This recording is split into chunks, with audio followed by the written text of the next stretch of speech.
Boa noite a todos. Muito feliz com mais um lançamento do curso Bizu. Muito obrigado a vocês pela audiência novamente com a nossa equipe.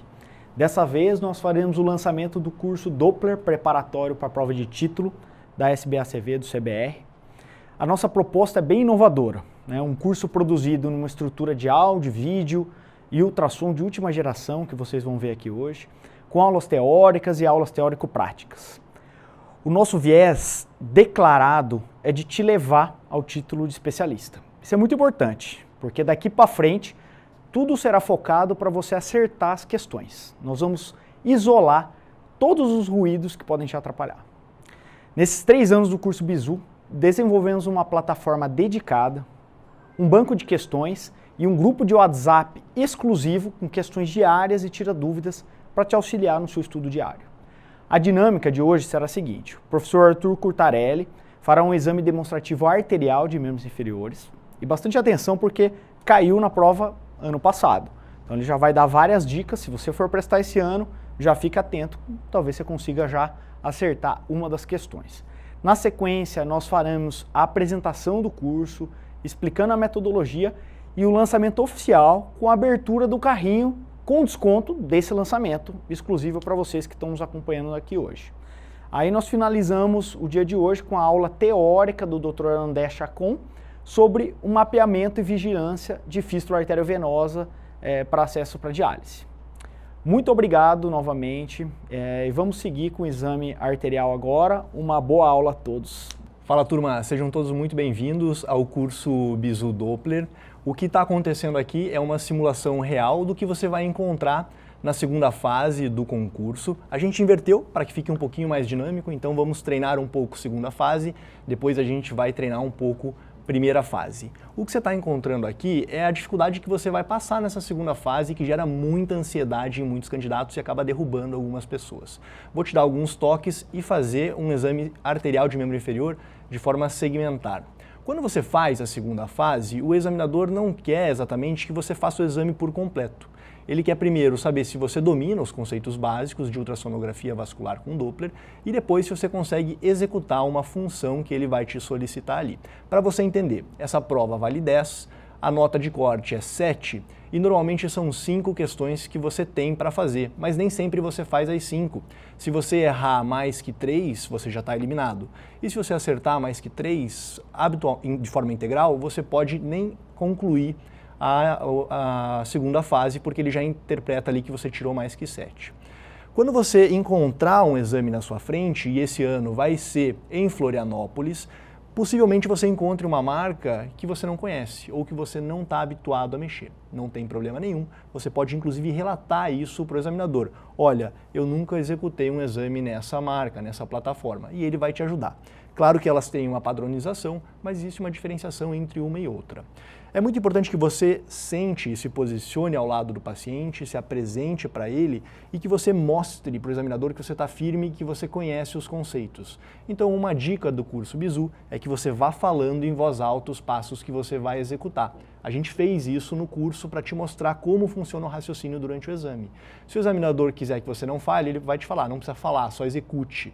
Mas falar ajuda você a raciocinar e ajuda o examinador a entender que você domina os conceitos. Então, me pediu aqui um exame arterial de membro inferior. O paciente já está posicionado, decúbito dorsal, membro inferior levemente fletido, eu vou para a máquina. Vou selecionar o meu probe, a gente sabe, a gente fala isso nas nossas aulas, que exames arteriais no território periférico a gente escolhe probes ou sondas lineares de alta frequência e é muito importante que você adeque o preset da máquina.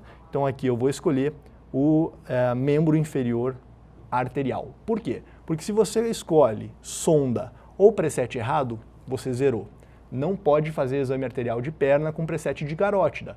Não pode fazer exame venoso com preset arterial. Muda toda a configuração da máquina, não dá para fazer. Escolhido a sonda e o preset, você tem alguns ajustes aqui para fazer. Então o exame começa em modo B, ele passa pelo modo Colors e vai para o modo Doppler. Você vai somando ali B com duplex com triplex, certo? Então nós vamos começar aqui no território femoral Lembre-se sempre de saber qual é o lado correto do probe, né? E os probes têm uma marcação onde você vai colocar o seu polegar, que identifica também na tela qual é a lateralidade. E aí você vai fazer conforme o livro pede. Então aqui eu vou pedir para a nossa manequim dobrar um pouquinho a perna, fletir lateral e puxar a roupa íntima para expor a virilha. Peço licença para ela e faço uma varredura em modo B. Execute sempre de forma linear e sequencial o teu exame, mostrando para o examinador que você domina os conceitos. Porque no transverso em modo B? No modo B eu vou identificar as estruturas, então eu tenho veia medial, a artéria mais lateral e o nervo ainda mais lateral, e vou avaliar se tem alguma variação anatômica, se eu tenho placa, se eu tenho algum ramo chegando e saindo, e eu faço essa varredura em modo transversal e depois em modo longitudinal. É muito importante que você adeque os parâmetros do modo B. Então fique muito atento para a profundidade, observe que se eu faço isso, eu demonstro para o examinador que eu não domino o conceito de profundidade. E a mesma coisa se eu deixo muito próximo da estrutura, eu perco as estruturas mais distais. Então, para um território periférico como esse, 3 a 4 centímetros de profundidade é mais que suficiente. É importante que você adeque também o número de focos. Aqui eu estou usando um foco, você vê aqui no cantinho ó, da tela. E o foco tem que estar na altura da estrutura que eu quero ver. O TGC, que é o Time Gain Control, é importante que você adeque também, colocando o que está mais profundo, com um pouquinho mais de brilho, facilitando a tua visualização. E aí você pode diminuir ou aumentar o ganho da máquina conforme o brilho que você queira. Talvez vocês estejam vendo um pouco mais de brilho aí na tela do que eu estou vendo aqui na tela da máquina, certo? Então eu vou diminuir aqui para que fique bem adequado. Faço a varredura em modo transverso, faço a varredura em modo longitudinal. Vocês estão vendo mais proximal aqui é a artéria femoral comum, a artéria femoral profunda, e se eu faço uma simples báscula da mão, a artéria femoral superficial. Feito isso, demonstrei para o examinador que eu domino esse conceito, eu somo ao meu exame a caixa de cor, que é o modo cores. Colocou a caixa de cor, mostre para ele que você domina os conceitos também. Então, adeque o tamanho da caixa para a estrutura que você quer ver. Aqui eu quero ver a artéria femoral comum, vou chegar um pouquinho mais proximal. Coloque a caixa no ângulo correto, no ângulo que está correndo o vaso, e mexa tanto no ganho quanto na escala, de forma a deixar na cor, no tom, que você quer mostrar que está adequado. Então aqui a gente coloca no vermelho para mostrar que é arterial. E aí você soma o modo Doppler, Doppler pulsado, para fazer o modo triplex, certo? A mesma coisa acontece quando você soma o triplex. Mostre para o examinador que você domina. Por exemplo, observe essa minha onda. Ela está muito maior do que a minha caixa permite eu visualizar. Então você tem que aumentar um pouquinho a escala para conseguir deixar a onda de forma inteira, para você poder interpretá-la de forma integral aqui, ó. Use toda a caixa para você conseguir ver a onda. Eu perdi aqui, vou colocar de novo na tela. Aqui eu consigo ver a onda inteira. Então, se eu aumento muito a escala, a minha onda fica muito pequenininha e eu não consigo fazer uma avaliação adequada. Se eu diminuo muito a escala, a mesma coisa. Se você faz isso, você perde ponto. Uma dica que eu te dou é, coloque a linha de base um pouquinho abaixo do centro, ou bem no centro, e aí você consegue ver a onda por inteiro. Outras coisas que você tem que adequar aqui. O volume de amostra tem que estar adequado, aqui eu estou usando 2 milímetros, dependendo do livro ele pede para que você utilize 1/3 do diâmetro do vaso ou o menor possível, mas é muito importante que ele fique centralizado, para que você pegue o fluxo mais linear possível. Se eu deixo mais no canto, eu pego um fluxo mais turbulento. Então é importante que ele fique aqui no centro. E é óbvio, nunca esquecer do ângulo. Então aqui no cantinho a gente vê que o aparelho já me traz um ângulo de 60 graus e que ele está adequado para o jato de sangue. Se eu coloco um ângulo inadequado, a máquina já mostra, está acima de 60. Então eu já estou começando a pegar parâmetros inadequados. No exame arterial de membro inferior, ele tem que ficar em 60 ou abaixo disso, o mais próximo de 60 possível, certo? E sempre adequar para onde está jateando o sangue. Aqui está de forma bem adequada, eu friso e entrego para o examinador o que ele quiser de parâmetro diagnóstico. Aqui eu posso fazer tanto de forma automática, vou colocar a máquina para fazer de forma automática aqui para nós, cálculo automático, E aí ela me entrega a velocidade de pico sistólico, velocidade diastólica final, índice de resistividade, índice de pulsatilidade. E se você quiser, você também pode calcular o tempo de aceleração, ou você pode fazer isso de forma manual e mostrar para o examinador que você domina os conceitos e os critérios diagnósticos. Vamos pegar aqui bem no vermelho. Espero a onda correr, encher toda a caixa, melhorar o meu ângulo aqui, ó, 60 graus, pauso e posso pegar de forma manual a minha velocidade de pico sistólico e a minha velocidade diastólica final. Você mostra isso para o examinador e passa para o próximo tempo. Eu poderia parar o exame aqui, mas eu quero, pode soltar, eu quero te mostrar o que caiu ano passado. Então, a análise espectral segmentar arterial do membro inferior, ela não faz o exame por completo do membro. Ela faz o território femoral, onde você interpreta o que está proximal, aorto-ilíaco e também o território femoral. Você faz o território poplíteo, para interpretar tudo que ficou para cima, e você faz o território infrapatelar. Eu quero te mostrar a artéria tibial anterior. Dobra um pouquinho e joga medial, dessa forma assim. Para a gente chegar numa solicitação que foi feita ano passado. O examinador pedia para que você mostrasse a artéria tibial anterior, e você pode vir bem aqui embaixo para achá-la. Ela fica exatamente entre a tíbia e a fíbula. Se você tiver muita dificuldade, você pode chegar mais para baixo e pegar a pediosa e vir subindo. Então eu já vejo que ela está bem no centro da minha tela. Eu vou diminuir um pouquinho a minha profundidade, chegar mais perto, colocar meu foco na altura da artéria tibial anterior. Depois eu confirmo com a caixa de cor se é ela mesmo. Se não pintou o vaso, dê uma olhadinha como é que está a sua escala e como é que está o ganho do cor. Eu só mexi aqui, ó, diminuí um e outro e o vaso já pintou de cor. Mas o que o examinador queria que você mostrasse ano passado era a emergência, o cajado da tibial anterior, que às vezes a gente tem um pouco de dificuldade, mas que no exame é muito importante, porque ósteos são territórios de aterosclerose. Então é muito importante que quando você faz um exame como esse, você avalie a parte proximal da artéria tibial anterior. Você está vendo eu seguir o vaso, aqui ó, vou colocar o cursor na tela para você ver onde está a artéria tibial anterior, está bem aqui. Eu já estou na parte proximal da perna e eu vou seguindo ela ou no modo transverso ou no modo longitudinal. Vou diminuir um pouquinho o brilho aqui para vocês verem o vaso com mais facilidade. E aí a função lá, o que o examinador pedia, era para que você chegasse na origem do vaso. Então a gente vai seguindo ela aqui até ela mergulhar, se projetar ali para a artéria poplítea, né? Nossa paciente aqui é bem magrinha, então tá bem fácil de ver aqui, ó, a origem da artéria tibial anterior, a poplítea lá embaixo pulsando e o segmento proximal do vaso. Fiz isso em modo B, vou associar a caixa de cor para diminuir um pouquinho a cor aqui para não extravasar no vaso. Vou aumentar um pouquinho a minha escala e aí vou associar o modo triplex, diminuindo aqui meu volume de amostra para o menor possível. O meu ângulo está em 60 graus, julguei como adequado e julguei também que ele está na direção do jato de sangue. E aí eu pego a minha análise espectral. Observe que a linha de base ela está adequada, talvez um pouquinho mais para cima fosse melhor, mas a minha escala está muito grande, então eu não consigo fazer a avaliação da onda de forma adequada. Então se eu diminuo um pouquinho aqui a escala, eu vou ter uma onda mais adequada para avaliar se ela é mono, bi, trifásica ou multifásica, que é a forma mais correta. O que você pode fazer ainda é aumentar o ganho do PW, mostrando com maior evidência a onda.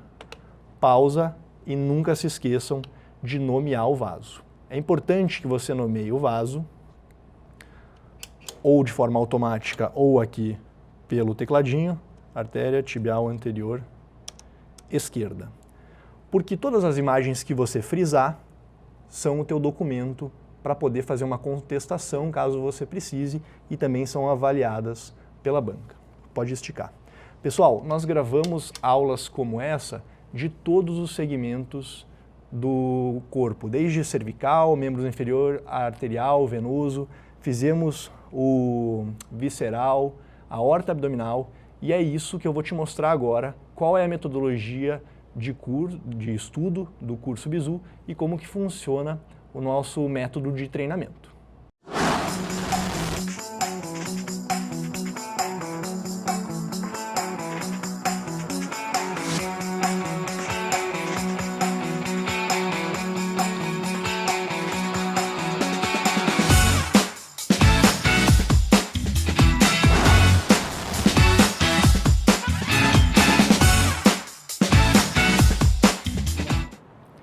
Turma, então troquei aqui de cenário e é assim que a gente fez durante a gravação de todo o curso Bizu. Aparelho no estúdio, todo time científico aqui reunido, com os livros dentro aqui do estúdio para a gente revisar e entregar o melhor conteúdo para vocês.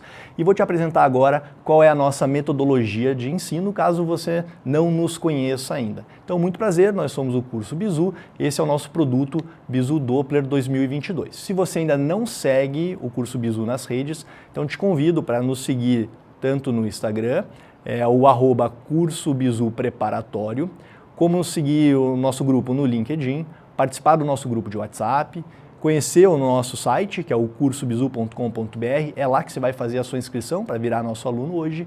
E se você não frequentou ainda o nosso canal no YouTube, então você está perdendo, porque lá tem uma série de aulas, de pocket aulas, que a gente ensina vários conceitos e conteúdos durante o ano todo. Então esse canal está super atualizado, tem um monte de conteúdo gratuito lá, independente de você ser ou não nosso aluno. É muito legal que você frequente e deixe lá seu feedback, beleza?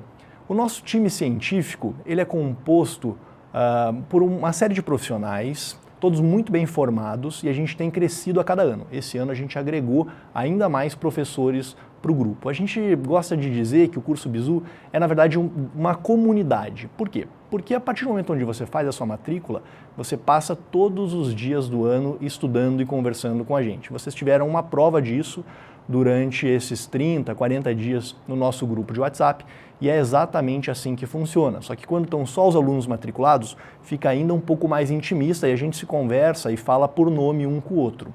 Porque o que a gente acredita aqui é que o conhecimento está disperso na sociedade.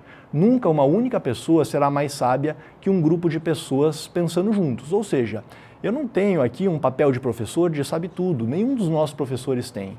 Todos os dias eu aprendo com os alunos no curso, todos os dias eu ensino os alunos do curso, porque a bibliografia é gigante. Quem é que leu todo o tratado e memorizou todo o tratado e sabe de cabeça? Ninguém. Então todos os dias, quando o nosso head de questões manda uma questão ali, eu relembro um conceito, aprendo alguma coisa nova. Vou te apresentar aqui o nosso time científico. O Dr. Igor Cincos é o coordenador do curso, ele é formado pela Universidade de São Paulo, aqui na USP. Eu sou Arthur Curtarelli, tenho formação mista pela Unesp de Botucatu com o Dante Pazanese. O André Chacon, que é o nosso líder de questões, tem a formação do Grupo Science e do IANSP aqui em São Paulo. A Amanda tem formação mista da Santa Casa de Misericórdia com a Unesp e do Grupo Science. E a Bruna, que também tem formação pelo IANSP e pelo Grupo Science. Todos esses professores aqui atuam e praticam Doppler todos os dias e são todos titulados pela SBACV e pelo Colégio Brasileiro de Radiologia. Vou te mostrar aqui alguns dos nossos números. Então, o curso Bizu, ele ensina desde 2019 de forma EAD, mas na verdade a história começou lá em 2011, quando o Dr. Igor publicou o primeiro livro Bizu, Perguntas e Respostas Rápidas em Cirurgia Vascular, e desde então é o livro mais vendido em cirurgia vascular no país. A gente já teve mais de 500 alunos nesses 3 anos de formação. A maioria deles, esmagadora, conseguiu obter o título. A gente fica muito feliz de relembrar que em 2020 a gente conseguiu uma primeira colocação na prova de angiologia da SBACV e ano passado a gente repetiu o feito na prova de vascular sênior. Então, aluno nosso ficando em primeiro colocado no concurso. A gente aplica nos nossos alunos um instrumento para avaliar os nossos professores, o nosso grupo, nossa plataforma.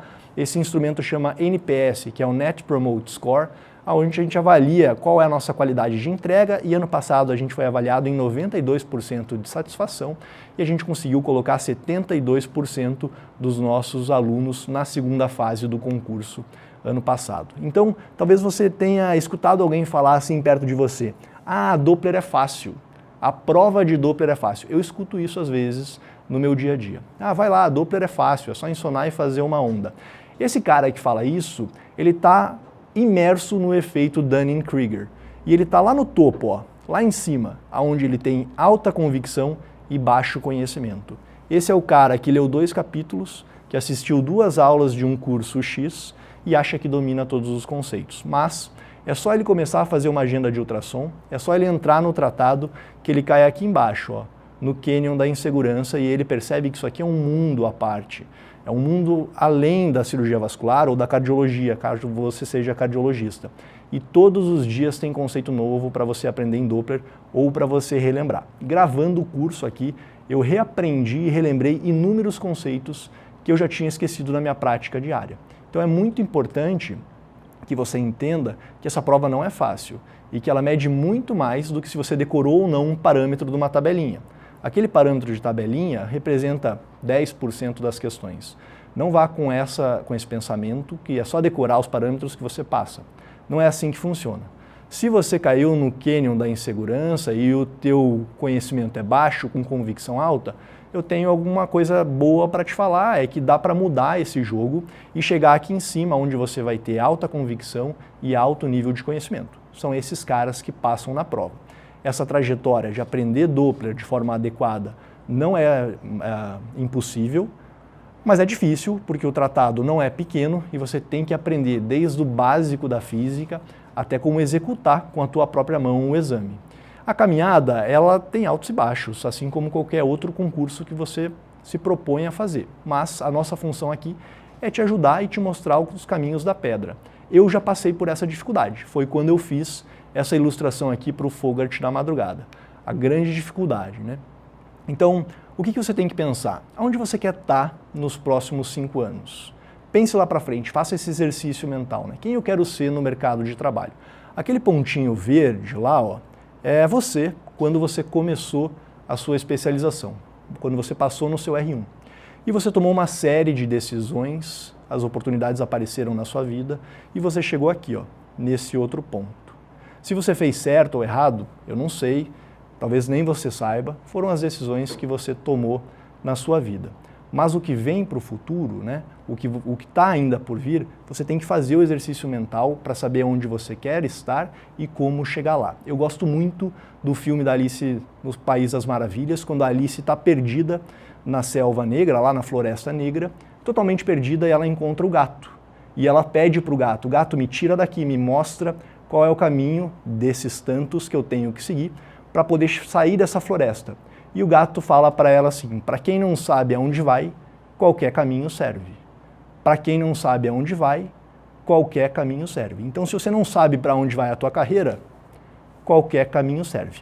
Mas eu tenho certeza que você sabe para onde a tua carreira vai, aonde você quer chegar. Senão você não estava aqui numa quarta-feira, 9 da noite. E para você chegar lá no topo, você vai ter que fazer as decisões corretas. Eu acho que você já fez, que é tentar passar na prova de título. Sinceramente, não tem saída. O mercado exige essa titulação. Pode não ser agora, você pode barrigar o problema, daqui a 5 anos você vai ter que estar enfrentando isso daqui. É convênio solicitando, é um número maior de profissionais no mercado, é a sociedade estrangulando quem não está titulada. Não tem jeito, é um step que você tem que vencer. A notícia boa é, nós temos o caminho da pedra. Então esse é um e-book que a gente preparou para vocês. Ele é totalmente gratuito e olha o nome, Como Ser Aprovado na Prova de Título na Área de Atuação em Ecografia Vascular com Doppler. Você pode solicitar esse e-book, ele é completamente gratuito, ele é feito pelo nosso time científico e é muito legal, porque ali ele explica toda a metodologia utilizada para o concurso, explica como funciona o edital, quais são as bibliografias utilizadas na prova e a gente te entrega como a gente sugere que você estude para esse concurso. Claro que não é mágica, leu, passou, não é assim que funciona. Mas o passo a passo está aqui. E o mais legal desse e-book é que no final dele, o nosso time científico pegou as bibliografias, aquelas que estão lá em cima, ó, e ranqueou aqui os capítulos todos e os de maior relevância a gente marcou em vermelho, os de relevância intermediária em amarelo e os de menor relevância em verde. Então se você está com bastante tempo, você vai ler todos. Se você está com menos tempo, você vai ler os que estão em vermelho. Então isso aqui é um excelente guia para te nortear no teu estudo. Está disponível, a gente pode mandar no grupo de WhatsApp aqui para vocês. Quero te falar da metodologia de estudo. Então o curso Bizu, ele acredita que é importante que vocês vão para a bibliografia, vão para a literatura e estudem pelo livro. Não tem jeito, não tem mágica. Então a gente tem um curso extensivo que faz isso. Nesse curso extensivo, que vai acontecer agora pelos próximos 3 meses, a gente tem 40 aulas teóricas, todas embasadas na bibliografia, 14 aulas teórico-práticas, a semelhança dessa que você viu eu fazendo aqui, executando o exame. E a gente tem ainda questões exclusivas dentro da plataforma, flashcard, simulado mensal, ao vivo, com o grupo de professores, que depois fica hospedado na plataforma, e, é claro, livre acesso a todo o nosso grupo via WhatsApp. Isso você pode assistir e consumir no teu celular, no teu tablet, na tua Smart TV, qualquer aplicativo ligado à internet roda a nossa plataforma. A gente ainda tem um curso intensivo, e aqui é aqueles 2 dias finais na véspera do concurso, onde todo o nosso grupo de professores vem aqui para o estúdio e a gente faz ao vivo streaming para relembrar todos os conceitos para vocês. Não dá para você chegar num intensivo sem dominar nada do conceito. Você não consegue aprender. Talvez te ajude um pouco, é aquele sufoco, né, no desespero, mas é importante que você chegue aqui com pelo menos uma bagagem. Agora, a menina dos olhos do curso é o nosso pacote aprovação, onde você recebe todo o conteúdo do curso, as 40 aulas teóricas, as 14 aulas teórico-práticas, os 2 dias de revisão de véspera, todos os benefícios, e você ainda ganha o livro Bizu de perguntas e respostas em Doppler, né? Quero te falar só do curso extensivo, como que a gente separou. Se o nosso objetivo é fazer você passar na prova, o que a gente fez? Pegou o livro de referência e fez as aulas embasadas no livro de referência. Então, no planner do curso extensivo, você vai falar assim, nossa, é muito semelhante dos capítulos da bibliografia. Isso foi pensado. Então, a gente tem lá um módulo de conceitos básicos, que a gente sabe que todo mundo pula, né? Como entender a física, anatomia ultrassonográfica, princípios básicos. Aqui não estávamos falando de VPS, VDF, índice de pulsatilidade, resistividade, tempo de aceleração. Está tudo esmiuçado aqui para você aprender. Um módulo de procedimentos ecoguiados, então você vai ver os nossos professores puncionando dentro do estúdio com um modelo real de punção, passando guia. A gente tem um módulo venoso completamente extenso que fala desde trombose, síndromes venosas pélvicas, quebra-nozes, mapeamento safênico para substituto arterial, o módulo arterial que é muito grande também, membro superior, membro inferior, aorto ilíaco, correção endovascular da aorta abdominal, pós-angioplastia de membro inferior. O módulo cervical não é uma simples aula de carótida, nós separamos em 4 aulas, então tem uma aula dedicada para avaliação da espessura do complexo médio intimal, uma aula dedicada para patologias ateroscleróticas da carótida, depois uma dedicada para não aterosclerótica, por último vertebrais. O módulo de viscerais, extremamente interessante, cai todo ano. E aqui, quem não se enquadra em um desses módulos, entrou no módulo miscelânea, onde a gente fala sobre arterite temporal, trauma vascular, MAVE, mapeamento e vigilância de fístula arteriovenosa para hemodiálise. E a menina dos olhos do curso, que são as nossas aulas teórico-práticas. Então, é o melhor aparelho do mercado, com o time científico do Bizu, executando de verdade os exames e te contando passo a passo. Mesmo que, se você não for para a segunda fase, isso aqui te ajuda muito na tua prática clínica. Todos os nossos macetes que a gente executa aqui em São Paulo estão entregues para você. E aí, como é que funciona, né? Quero ser aluno do curso. Você já entendeu que isso aqui tem um custo muito alto. Toda essa estrutura aqui em Full HD, microfonia, estúdio, plataforma, a gente está desenvolvendo um aplicativo próprio para você poder utilizar, não é barato. Então, os nossos cursos estão separados assim, ó. O curso extensivo e o intensivo tem um valor de R$ 5.390. Isso daqui não é custo, isso daqui é investimento que você faz na tua carreira. E o pacote aprovação, R$ 6.900. Mas vocês estão ao vivo aqui, se dedicaram, e a gente vai fazer um enorme desconto de 10% pelas próximas 48 horas. Então, se você quer virar aluno do curso Bizu Doppler, quer chegar na prova de título afiado e conseguir o título em 2022, que já tem data, dia 3 de julho, e o nosso intensivo já tem data, 1º e 2 de julho, online, você pode se matricular com 10% de desconto nas próximas 48 horas.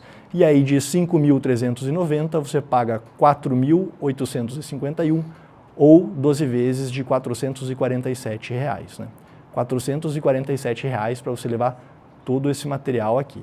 A nossa sugestão é que você vire nosso aluno do pacote aprovação, porque você leva os 2 cursos, o livro de graça, mais a série de benefícios por 12 parcelas de R$ 572. Você não vai encontrar isso daqui no mercado. Nenhum dos outros cursos do mercado entrega um curso extensivo, um curso intensivo, um livro cortesia e essa série de benefícios. Se você pagar à vista, R$ 6.210. Se você fez o cálculo aqui, você vai ver que não dá o valor, né? Porque tem os juros do cartão. 12 parcelas de 572. Sinceramente, se você mora em São Paulo, é mais barato que um jantar que você consome aqui num bairro nobre, né? 12 parcelas de 572. Você pode entrar agora no www.cursobizu.com.br e virar nosso aluno ainda hoje, começar a estudar agora em abril ainda, que a prova desse ano já tem data. Tá lá, ó. Esse aqui é um print screen da tela lá do nosso site. Você clica em pacote aprovação e já pode se inscrever. Nosso objetivo aqui, nosso de coração, é que vocês cheguem no fim do ano com isso daqui ó, na mão, ó. O certificado da MB de especialista na área de atuação de ecografia vascular com Doppler. A mensagem que eu deixo para vocês é essa aqui, ó. Se você quer conquistar resultados diferentes da maioria das pessoas, você tem que ter atitudes diferentes da maioria das pessoas. Você não vai chegar num resultado extraordinário sem fazer uma atitude extraordinária. Qual é a atitude extraordinária? Se dedicar, estudar, ter disciplina. Para isso que a gente está aqui, para te relembrar todos os dias que você tem que estudar, recebendo uma questão de manhã, assistindo uma aula à noite, lendo um capítulo da bibliografia, resolvendo questões na nossa plataforma. Vou chamar o André agora para dar uma das nossas aulas. Ele não está aqui em São Paulo, ele está virtual. Todas as outras aulas do curso são presenciais, né, aqui no estúdio. Hoje ele vai dar uma aula remoto. Fica aí para assistir a aula. Oi pessoal, tudo bem?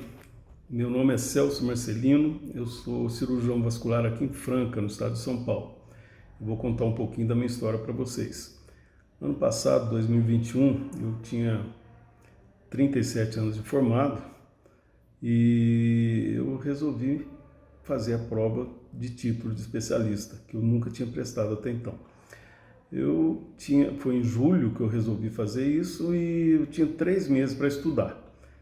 E o que eu fiz? Eu comprei o curso Bizu. Eu tinha a opção de comprar um intensivo, pacote intensivo, mas eu resolvi comprar o pacote aprovação, que é o pacote completo, né? E foi muito bom, eu não me arrependo de jeito nenhum, porque realmente foi um excelente investimento que eu fiz.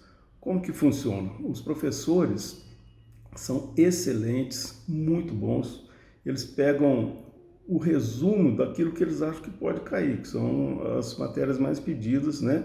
Então eles fazem um resumo pelo Brito e as aulas são muito didáticas, muito boas, assim, sucintas, que vale a pena assistir, você não se cansa de assistir. E bem completas também.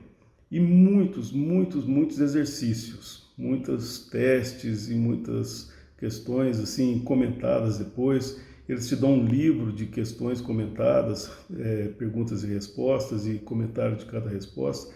Eu acho que foi muito bom. O que eu fiz? Comecei a estudar, me dediquei bastante, me afundei de corpo e alma no curso e aconteceu que eu consegui e fui aprovado, né?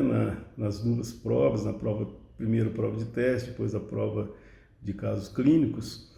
E eu fiquei até surpreso, porque eu não esperava que fosse aprovado, mas com certeza, se não fosse o curso Bizu, eu não teria conseguido.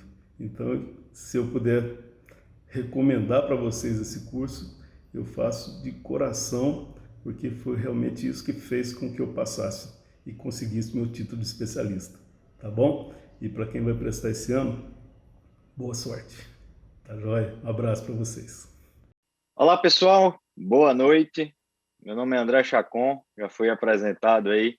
Eu que mando as questões diárias no WhatsApp e hoje venho falar um pouco sobre o mapeamento e a vigilância, né, de fístula arteriovenosa para hemodiálise.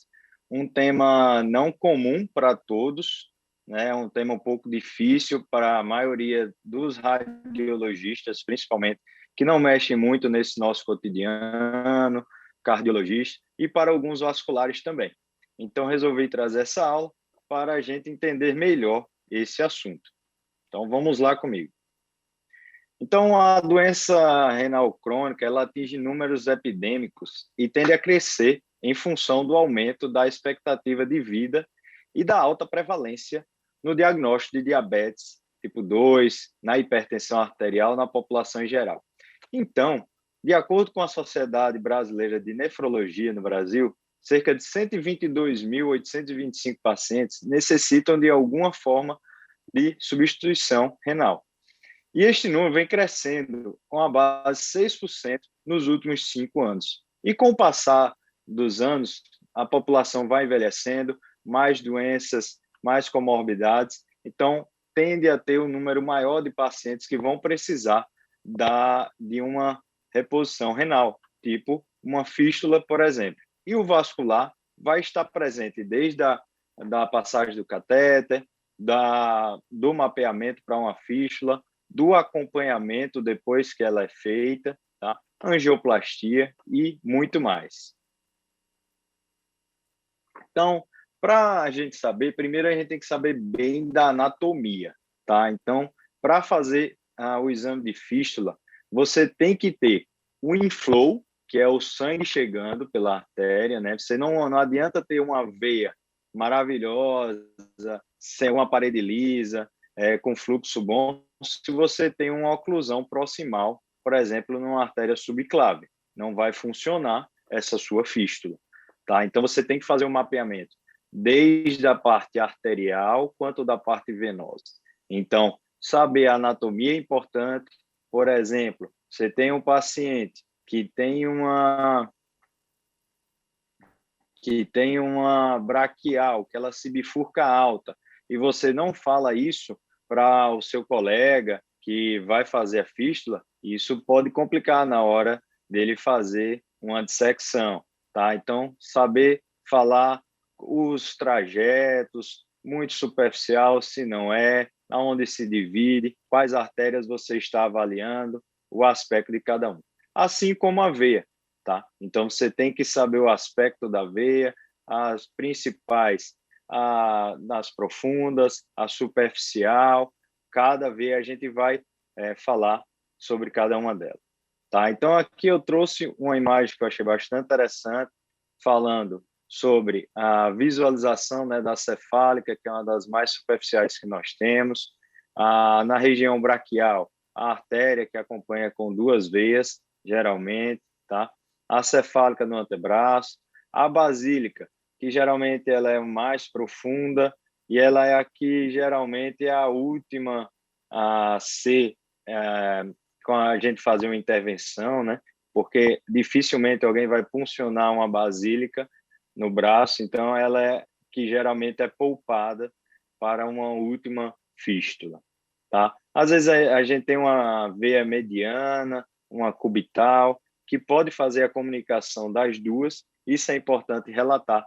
Às vezes você tem uma cefálica boa no antebraço, a cefálica não é boa no braço, mas você tem uma mediana que vai desaguar para a basílica, então é importante você colocar no seu laudo o calibre e a perviedade também nessa mediana, tá bom?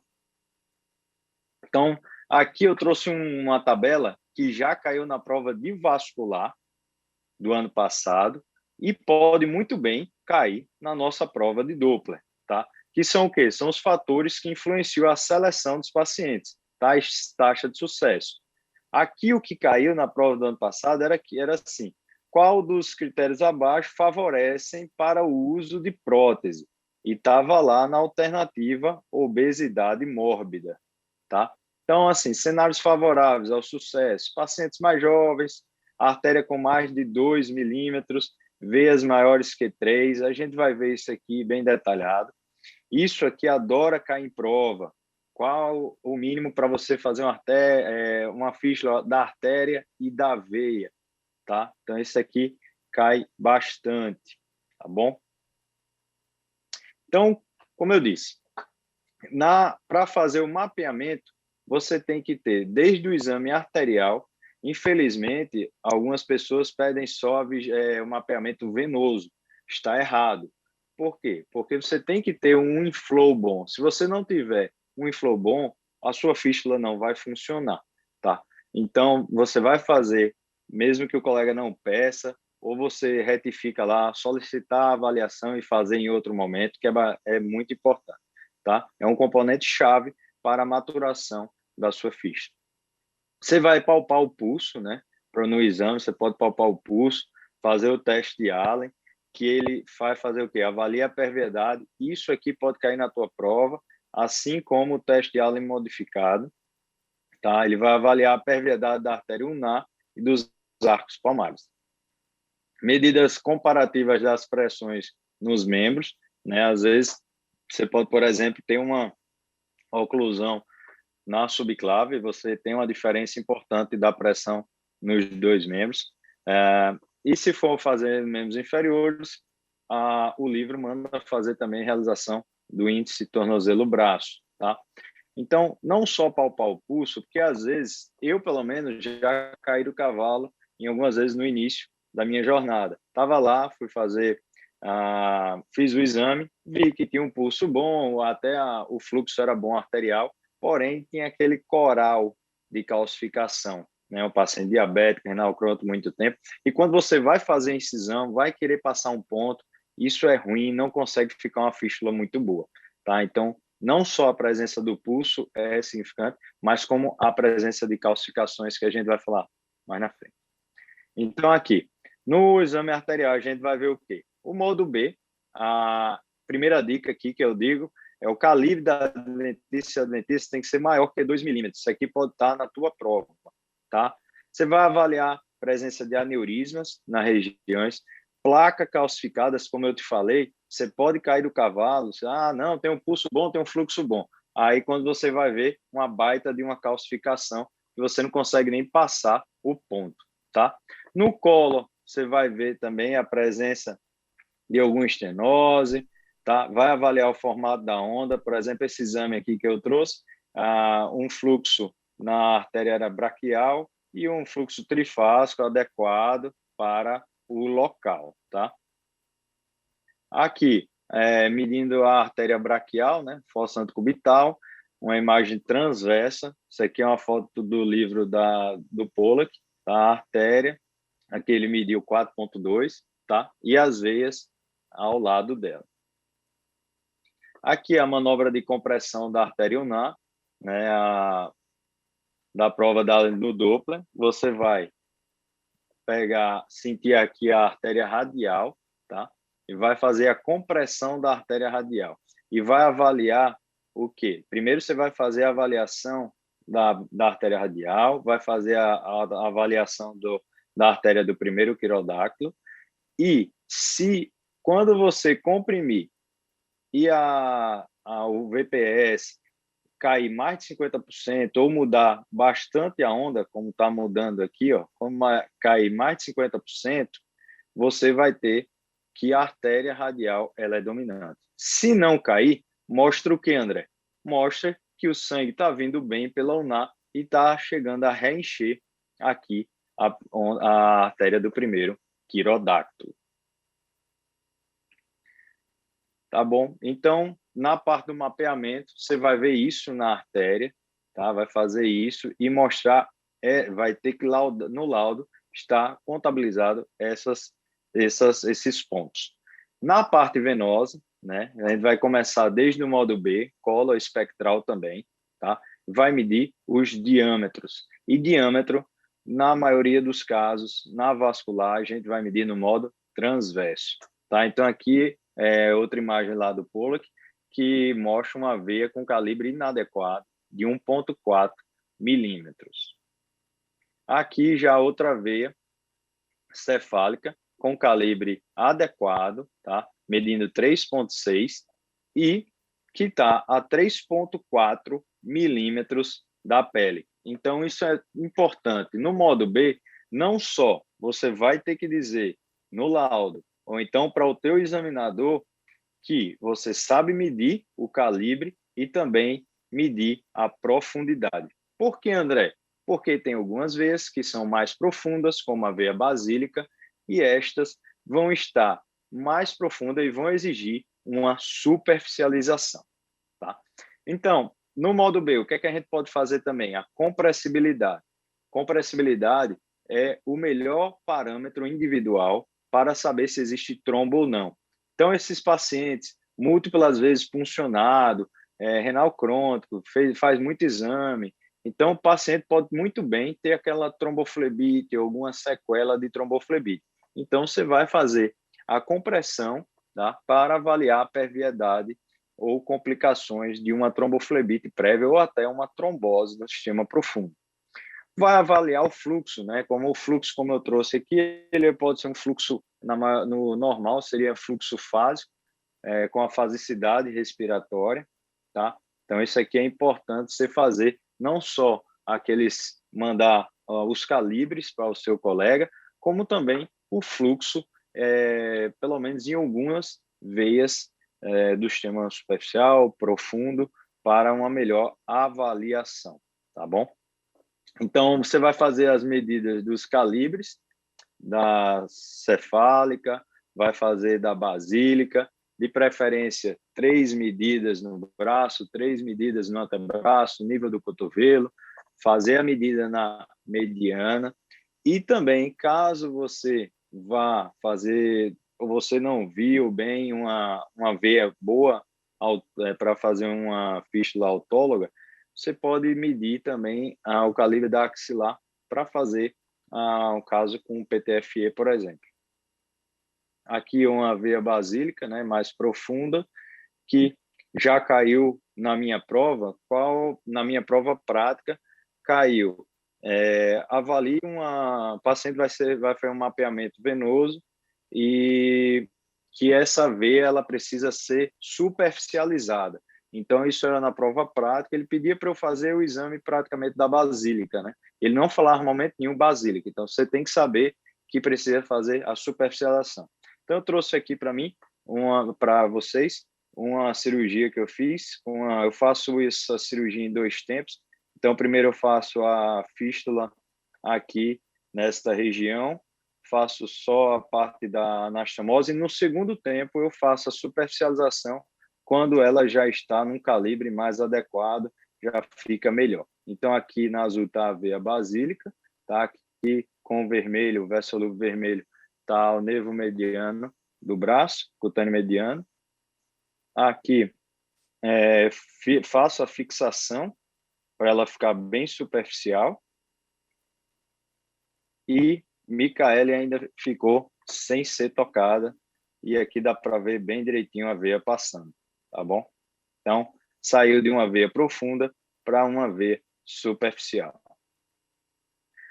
Então, isso aqui, ó, presta atenção. Isso aqui cai muito, tá? Então, a maioria dos livros, eles colocam valores até parecidos, tá? Então, no Pollack, ele coloca uma veia para fístula de 2,5 milímetros, sendo esse com um garrote. Então, eu não tinha falado em momento nenhum sobre o garrote, tá? Então, o exame de preferência, você vai fazer o exame sentado, tá? Porque deitado pode diminuir um pouco a veia. O exame tem que ser de preferência sentado, com o garrote. O garrote, ele coloca em alguns livros, se você vai começar pela parte distal, você coloca o garrote no antebraço, tá? Você pode, tem no livro, né?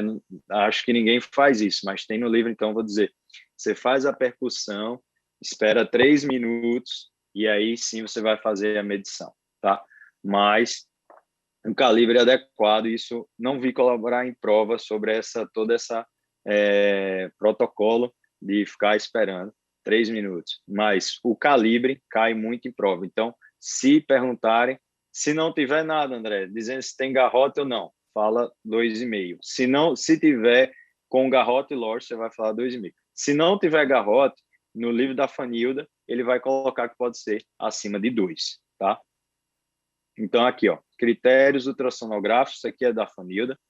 Profundidade da veia tem que ser menor do que 5, senão você vai ter que superficializar. Um diâmetro sem o torniquete, né, sem o garrote, maior que 2. Com o torniquete, com o garrote, maior do que 2,5, tá? Então, para prótese, dentro do lumen da veia, né, que é uma veia maior, tem que ser acima de 4, beleza? Então, a gente tem uma prioridade para fazer a fístula, né? A gente não vai começar logo numa fístula mais proximal, é sempre de distal para proximal, tá? Então, uma fístula na veia cefálica, no antebraço não dominante, sempre a que a gente deve começar, tá? Aí, no final, chegar até um enxerto com a prótese de PTFE. Ali é a do Pollack, aqui é a do Brito, tá? São muito parecidas. Sempre você tem que se lembrar que é mais do distal para o proximal e no final que você coloca as próteses protéticas. Então, você mapeou o seu paciente, você ou fez o seu exame, importante você fazer o exame. Se você não faz fístula, mas pelo menos fazer o exame para algum colega, um exame bem feito, mesmo que você não faça a fístula, um exame bem feito pode ajudar bastante o seu colega a fazer uma boa fístula e uma boa perviedade. Você pode fazer no exame físico, né? Depois você fez a fístula, o seu colega fez a fístula, chegou para você.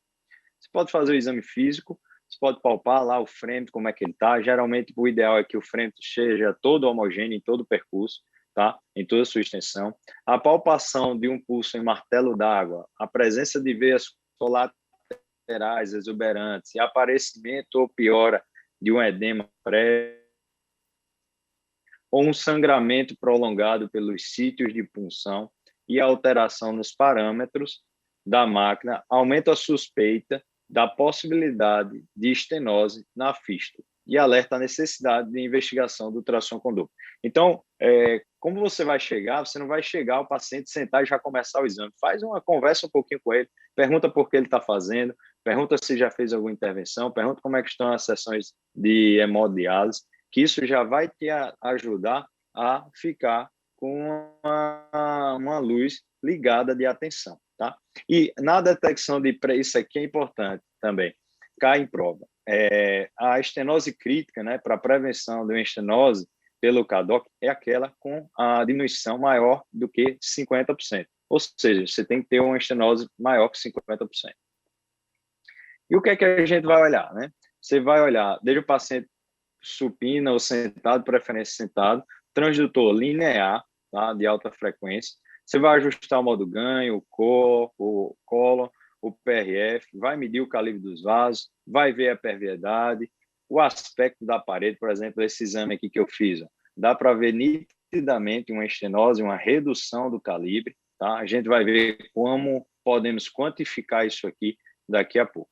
Pesquisar de coleções, hematoma, por exemplo, você faz uma fístula ou faz uma superficialização como aquela que eu mostrei a vocês e tem grande chance de evoluir com hematoma, por exemplo, que vai dissecar uma área grande. Então, chega para você, você vai avaliar não só a parte vascular, mas também ao redor, que pode ter alguma complicação da sua fístula.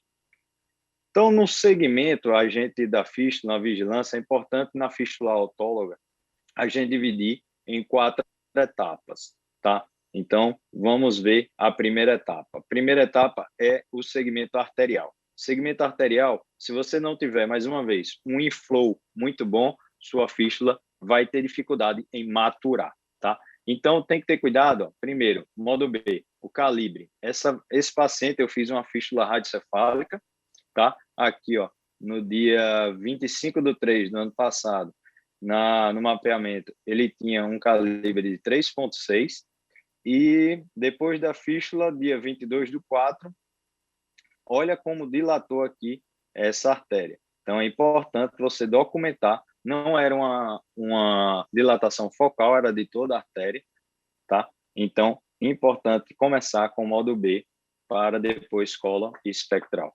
Então, esse paciente aqui, ó, fiz aqui o modo B, tem um fluxo bem adequado, não tem nenhuma complicação, velocidade boa, um fluxo aqui monofásico com alta velocidade, baixa resistência, tá? Se você quiser, você pode até calcular o volume de fluxo pela artéria, mas geralmente ela é 10 a 20% maior do que o volume de fluxo na veia. Geralmente, se eles cobrarem, eu acho que eles vão cobrar mais na veia, tá? Mas você pode também, se caiu alguma questão, você pode também fazer a avaliação do volume de fluxo pela artéria, tá? Isso aqui é importante porque a maioria, eu vejo muita gente fazendo o quê? Eu faço o exame arterial, depois da artéria chegar na anastomose, já vou para cima.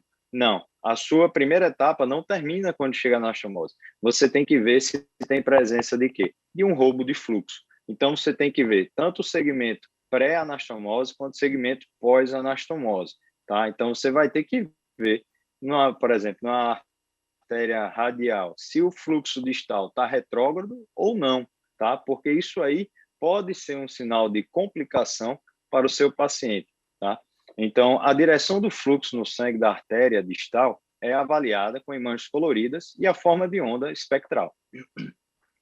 Os sintomas de roubo arterial, como a fístula, são raros, sob a forma de dor, frialdade, dormência na mão e particularmente durante a diálise.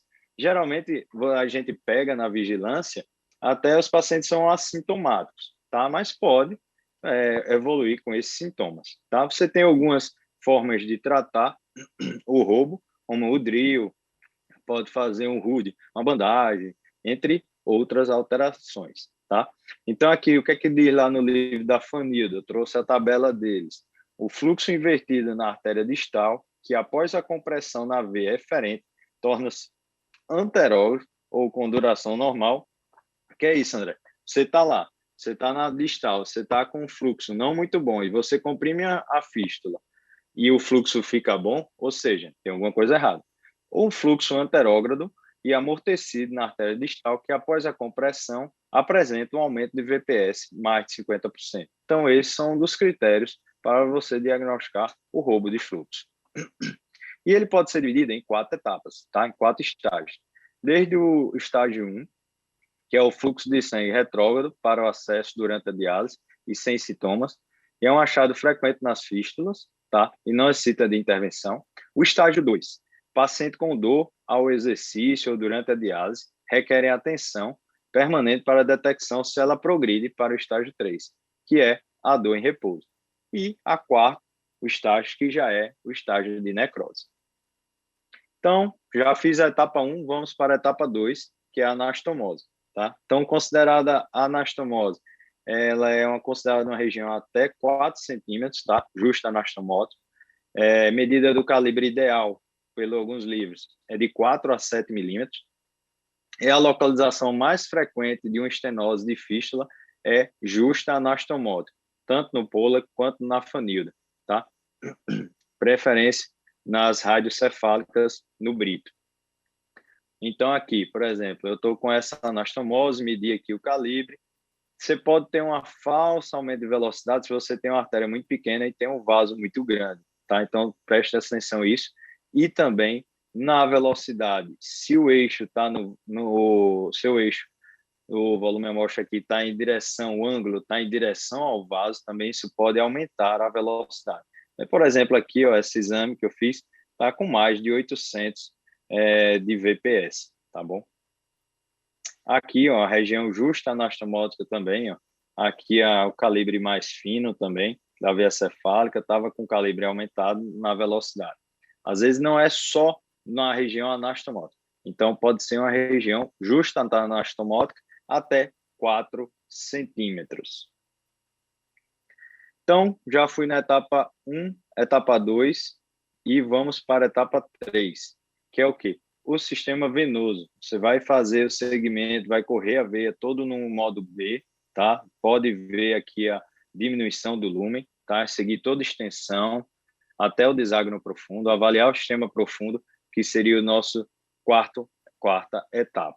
Aspecto das paredes, medida do calibre, avaliar a medida se tem aneurisma, se tem tortuosidade, se tem alguma estenose, fazer o volume de fluxo e avaliar o roubo de fluxo. Assim como tem roubo de fluxo avaliar na artéria, aqui também. Como assim, André?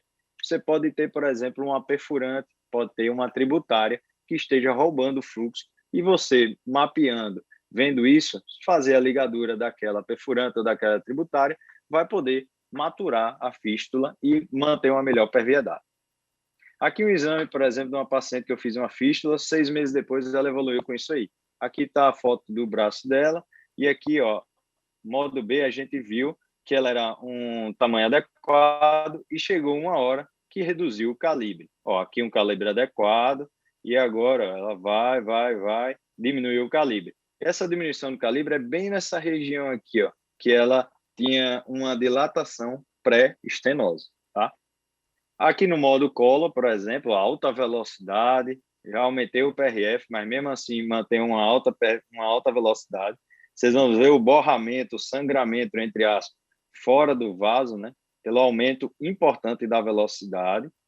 Então, aqui, com certeza, tem uma estenose crítica nessa região. E aqui eu tinha feito Collor e agora no espectral. Observem como a velocidade está mais do que 500, a gente consegue, com certeza, diagnosticar aqui uma estenose crítica nessa paciente. Aqui, mais um exemplo, ó, no modo B, sempre, pessoal, modo B, Collor espectral, tá? Modo B, você pode ver a diminuição do lumen, você pode ver a extensão, não coloca só, estenose e tal, coloca a extensão, coloca o calibre, isso ajuda ao vascular, ao endovascular, que vai fazer um procedimento de intervenção, a escolher até o catéter, escolher o balão que ele vai usar, o tamanho, a extensão, isso ajuda também, tá? E aqui, tanto eu vi a redução do modo B, quanto o aumento da velocidade a mais de 600, tá bom? Então, aqui, mais um exemplo de estreitamento, tá? Aqui, uma extensão, por exemplo, eu botei aqui ó, de 1,2 centímetros e aumento da velocidade de 463 centímetros por segundo. Então, beleza, André, você falou de estreitamento, mas me diga aí, quais são os critérios que eu tenho que saber para levar para a prova e para a minha vida, tá? Então, vamos aí, vamos critérios diretos, tá? Que é a redução do local de diâmetro mais de 50%, tendo uma laser focal, um índice de velocidade de 3, maior que 3, em estenose na anastomose, tá?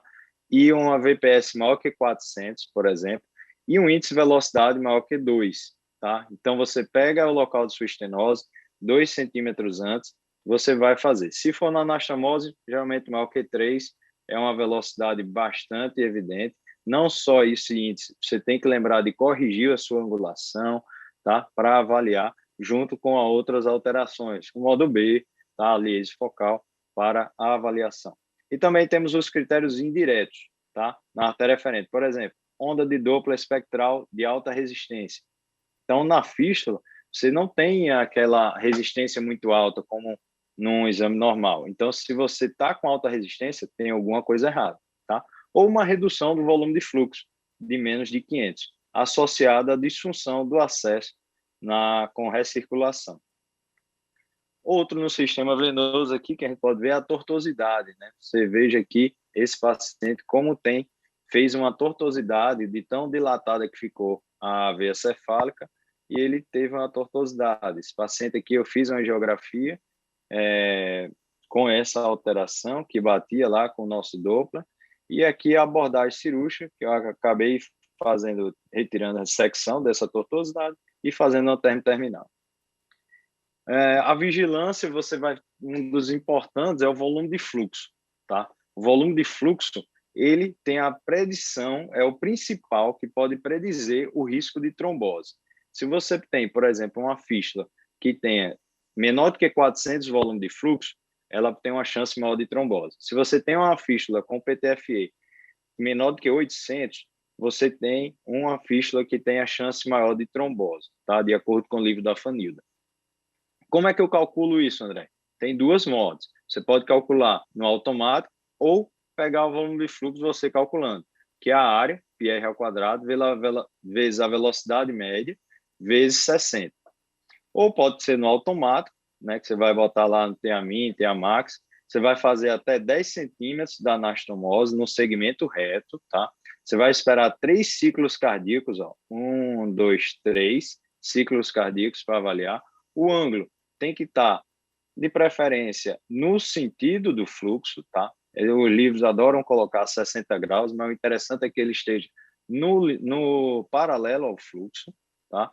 O volume amostra pegando todo o vaso, tá? E o calibre perpendicular com a parede posterior, tá? Não vai fazer assim. O calibre pegou a parede posterior, faz uma avaliação perpendicular com a parede anterior, você consegue ver o volume de fluxo e isso aí tem que estar no seu laudo e tem que saber para a prova. Outro, como eu falei, o roubo de fluxo. Você pode ter lá um paciente que não está com a maturação adequada e quando você vai fazer a vigilância, a artéria está boa, a anastomose está boa, mas você tem uma veia que está roubando o fluxo. Geralmente, nos primeiros 10 centímetros é que acontece isso aí. Isso aqui é, por exemplo, um exame que eu fiz, ó, esse daqui é comprimindo a tributária, estou na fístula e comprimir a tributária. O volume aumenta muito. E sem comprimir aqui o volume muito mais lentificado. Então, isso você colocando no seu laudo vai favorecer ao cirurgião ou se até você mesmo para melhorar a perviedade da fístula.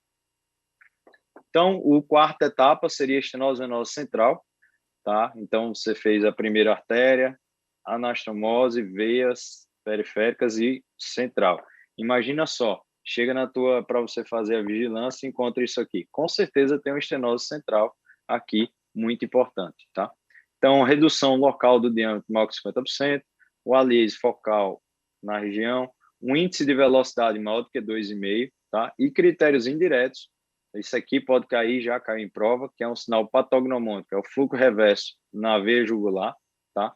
A oclusão estenose crítica no estronco braquicefálico, e um fluxo reverso na veia subclávia ou axilar, ou redução ou ausência da fasicidade do fluxo. Por exemplo, esse aqui, ó, uma angiografia de uma fístula, eu fiz a vigilância dessa fístula, estava toda ok, não encontrei nada de alterado, e aí pedi uma estomografia, a estomografia mostrou essa estenose, fiz a angiografia, viu a estenose, aqui com o Doppler, o IVUS, mostrando aqui, ó, a estenose só passa praticamente o catéter, tá? E aqui depois, no outro dia, esse paciente já estava com o membro superior direito totalmente desinchado, que estava muito edemaciado. Aqui a vigilância na prótese, ó, aqui a prótese está chegando na anastomose distal, né, ó, o aliase. Então aqui tem que saber que para a prova eles adoram colocar que é o principal local de estenose é na anastomose do enxerto com a veia. Vocês notam aqui, ó, a velocidade aumentada, ó, quase de 800 praticamente. Então tem uma estenose significativa.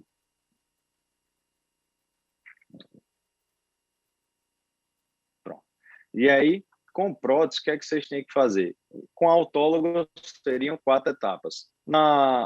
Com prótese, seriam 5 etapas, que você vai ter 2 anastomoses. Praticamente o que muda uma e outra é isso aí, tá? Então, o VPS são avaliados a 2 centímetros craniais da anastomose arterial, tá? Que é a nutridora, 2 centímetros caudais da anastomose venosa, tá? Dentro do enxerto, e a razão é calculada nas anastomoses, tá? Ou então em qualquer ponto de estenose visível.